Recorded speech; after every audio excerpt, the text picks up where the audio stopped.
kinds of concentration camps, such as de-extremitification camps, de-radicalization camps, forced labor camps, and many others.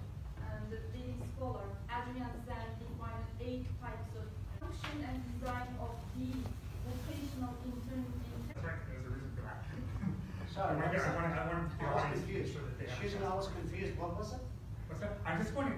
We have to send this issue to the Organization of Eastern Cooperation. That probably here is where Canada. Arrested her because she had a headscarf on. So I was wondering how connected this is to the region, if similar things are happening in other regions?